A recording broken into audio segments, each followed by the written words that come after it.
حضور یہ سوال مسٹر مدن ککریا صاحب جو کوم لین ویسٹ نیو مالڈن سے ہیں جی ان کا ہے، اور وہ اس محفل میں تشریف رکھتے ہیں، جی لیکن انہوں نے مجھے کہا ہے کہ میں ان کا سوال پڑھ ٹھیک ہے، شوق سے. ان کا سوال ہے کہ ہم ہندو بھی خدا کو مانتے ہیں، ٹھیک ہے اور اسے اوم کہتے ہیں.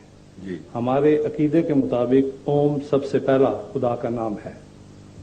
اس کے بعد ہم ہندو اوتاروں یعنی میسنجرز آف گاڈ کو مانتے ہیں. جی. ہندو اکثریت اوم کی عبادت ان اوتار کی وساطت سے کرتی ہے.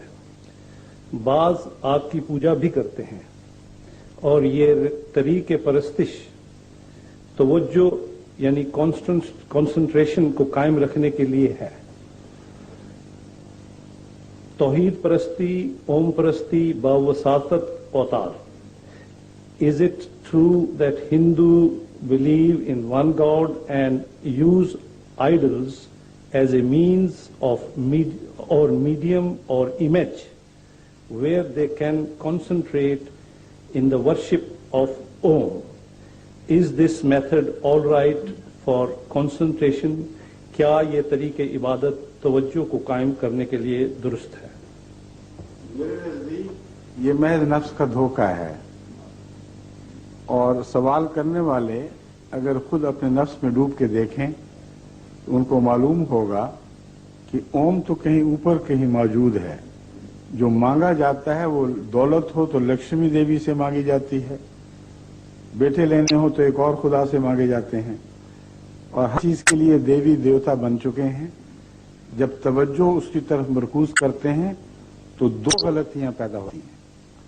اول یہ کہ وہ دیوی بھی نظر نہیں آ رہی،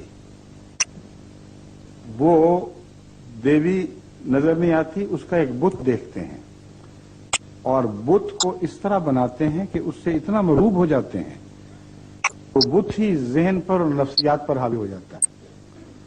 اس کی ایسی عزت کی جاتی ہے جیسے وہ خود خدا ہو. اگر صرف کنسنٹریشن کے لیے کچھ کرنا ہو تو لکڑی کا ٹکڑا سامنے رکھ لو، کوئی مٹی کا گولا سامنے رکھ لو، تو کنسنٹریشن والی بات تو پوری ہو جاتی ہے. مگر آپ نے عبادت کی، ٹھوکر مار کے اس کو ایک طرف کر دو کہ تو مٹی ہی ہے.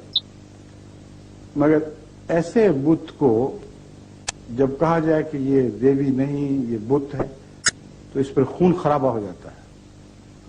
ایسے بت کو اگر نقصان پہنچایا جائے تو جو مٹی پتھر کا بت تھا یا لکڑی کا یا کسی دھات کا بت تھا، اس کے بدلہ انسان کی ہڈیاں توڑی جاتی ہیں، اس کا خون بہایا جاتا ہے. حالانکہ خدا کو تو کچھ نہیں ہوا، وہ خدا اور ہے. تو یہ نفس کا بہانہ ہے میرے نزدیک. اگر بہانہ نہیں تو نفس کا دھوکہ ہے. ایک نفسیاتی سایہ پڑ جاتا ہے ایسے لوگوں کے دل پر. کہتے تو یہ ہیں کہ ہم نے ان کو ذریعہ بنایا ہے، مگر توجہ الا ماشاء اللہ، یعنی میں ہر ایک کے متعلق تو نہیں جانتا، مگر عمومی فتویٰ یہی ہے. میں ایسے ماحول میں پیدا ہوں جہاں میرے چاروں طرف ہندو بستے تھے. ہمارے گھر کے سامنے ہمسائے میں ہندو رہتے تھے. وہ پیپل کی جب پوجا کرتے تھے تو خدا کی نہیں کیا کرتے تھے، پیپل ہی کی پوجا کرتے تھے. بت سامنے رکھتے تھے تو اس بت ہی کو وہ اہمیت دیتے تھے. اس لیے یہ کہانیاں بھی وہ ملیں گی کہ بت نے دودھ پی لیا، بت نے آنکھیں کھولی، بت نے حرکت کی. یہ جو قصے بتوں کے گرد گھڑے گئے ہیں، یہ ظاہر کرنے کے لیے گھڑے گئے ہیں کہ خود یہ اپنی ذات میں خدائی صفات رکھتے ہیں. اس لیے یہ شرک ہی شرک ہے. توجہ کا ایسا انتشار اپنی ذات میں خدا کی طرف توجہ قائم کر لیے کے لیے نہیں، بلکہ توجہ ہٹانے کے لیے ہے. اس لیے آخری خدا کے تصور سے کچھ نہیں مانگا جاتا، ان جھوٹے مصنوعی تصورات سے مانگا جاتا ہے. اب یہ بات دوسرے پہلو سے بھی غلط ہے. میں نے کہا تھا دو نقص ہیں اس میں.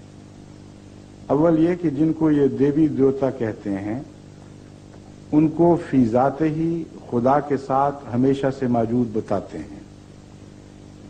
میں نے